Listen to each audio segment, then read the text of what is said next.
नमस्कार दोस्तों, कैसे आप सभी। अर्ज किया है वो बुलाती है मगर जाने का नहीं। जब तक तोड़ेंगे नहीं तब तक छोड़ेंगे नहीं। पढ़ाई के लिए माली सर पर आप आ चुके हैं तो वीडियो को छोड़ के बिल्कुल भी मत जाइएगा गाइस। तो चलिए अब टॉपिक पे आ जाते हैं। क्या था हमारा टॉपिक? अरे मैं भूल गई क्या। अरे याद आ गया। हम पढ़ने वाले इस वीडियो में स्ट्रेन क्या होता है। पिछले वीडियो में हमने क्या पढ़ा था गाइस? पिछला वीडियो नहीं देखा गाइस आपने तो जाकर देखिए ना गाइस। कोई बात नहीं, चलो हम बता देते हैं। पिछले वीडियो में हमने पढ़ा था स्ट्रेस क्या होता है। क्या होता है guys stress? Force applied on a unit area, यानी कि प्रेशर ही क्या है? स्ट्रेस है। गंगाधर ही क्या है? शक्तिमान है। शक्तिमान ही गंगाधर है। तो वही बात है गाइस, स्ट्रेस ही प्रेशर है, प्रेशर ही स्ट्रेस है। अब स्ट्रेन की बात करें तो जो हमने डिफॉर्मिंग फोर्स अप्लाई किया है किसी भी ऑब्जेक्ट पर और उस फोर्स की वजह से उसके कॉन्फ़िगरेशन में जो चेंज हुआ है अपॉन ओरिजिनल डायमेंशन, उसके रेशियो को हम क्या कहते हैं? स्ट्रेन कहते हैं। यानी कि स्ट्रेन का फॉर्मूला यहां से हमें मिल जाएगा, चेंज इन डायमेंशन अपॉन में क्या हो जाएगा? Original dimension. Original dimension. अब आपसे एक सवाल गाइस, क्या इसकी कोई यूनिट हो सकती है? क्या इसका कोई डायमेंशनल फॉर्मूला हो सकता है? नहीं हो सकता है ना गाइस। वही बात है गाइस, अगर मान लीजिए डायमेंशन हुआ हमारा लेंथ, तो लेंथ अपॉन में लेंथ आ जाएगा। क्या इसकी कोई यूनिट निकल रही है? डायमेंशन फॉर्मूला भी इसका नहीं निकलेगा। तो हम कह सकते हैं it is a unit less and dimension less quantity है ना गाइस। यहां तक बात क्लियर है गाइस। अब अगर हम बात करें डायमेंशन के अकॉर्डिंग इसके टाइप्स की, यानी कि डायमेंशन अगर हमारा लेंथ है तो कौन सा स्ट्रेन होगा, वॉल्यूम है तो कौन सा स्ट्रेन होगा, तो चलिए वो भी हम देख लेते हैं यहाँ पर फटाफट से।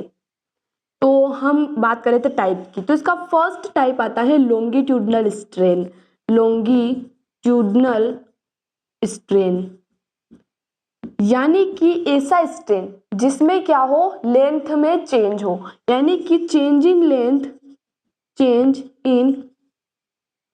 लेंथ अपॉन में क्या आ जाएगा हमारा? Original length. यही क्या हो जाएगा हमारा? Longitudinal strain. जैसे कि हमारे पास एक ऑब्जेक्ट है, मान लीजिए उसकी लेंथ है L, है ना गाइस, और अगर हमने उस पर कोई फोर्स लगाया और उसकी लेंथ डिक्रीज हो गई DL, है ना गाइस, तो जो इसकी लेंथ डिक्रीज हुई है यानी कि इसमें क्या चेंज हुआ है, अपॉन में ओरिजिनल लेंथ, उसका रेशियो क्या हो जाएगा? लॉन्गिट्यूडनल स्ट्रेन हो जाएगा। सेकेंड अगर हम बात करें कौन सा टाइप? Volumetric strain. जैसा कि हमें नाम से ही पता चल रहा है कि जिसमें वॉल्यूम में चेंज हो, यानी कि चेंज इन वॉल्यूम अपॉन में क्या आ जाएगा गाइस? हाँ, वो ओरिजिनल वॉल्यूम, है ना गाइस। यहाँ तक बात क्लियर है ना गाइस। एक एक टॉपिक आराम से आपको समझ में आ जाएगा। बस आप बने रहिए हमारे चैनल के साथ। अपने फ्रेंड्स को शेयर करना ना भूल जाइएगा गाइस, उन्हें भी तो आगे बढ़ने का मौका मिलना चाहिए ना, पढ़ने का मौका मिलना चाहिए ना। तो वॉल्यूम स्ट्रेन के बाद हम बात कर रहे थे शेयरिंग स्ट्रेन।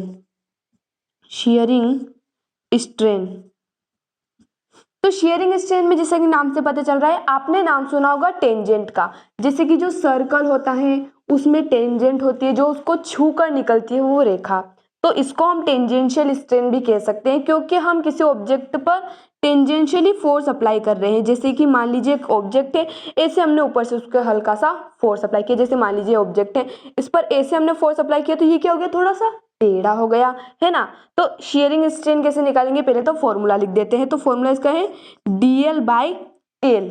अगर डेफिनेशन की हम बात करें तो the ratio of displacement upon perpendicular distance, यानी कि मान लीजिए हमारा ऑब्जेक्ट पहले ऐसा था, बाद में इसको हमने जैसे ही इस पर फोर्स लगाया टेंजेंशियली तो ये कुछ ऐसा हो गया, है ना गाइस, थोड़ा सा झुक गया, यानी इसका शेप चेंज हो गया। तो ये तो एक फिक्स पॉइंट से हमने इसकी क्या ले ली? लेंथ ले ली, और ये क्या हो गई हमारी? DL, यानी कि चेंज इन डिस्प्लेसमेंट। तो यहाँ तक बात क्लियर है गाइस। आई होप आपको वीडियो पसंद आया होगा। ऐसे वीडियोस के लिए कर दीजिए चैनल को सब्सक्राइब, लाइक और फ्रेंड्स के साथ शेयर। धन्यवाद।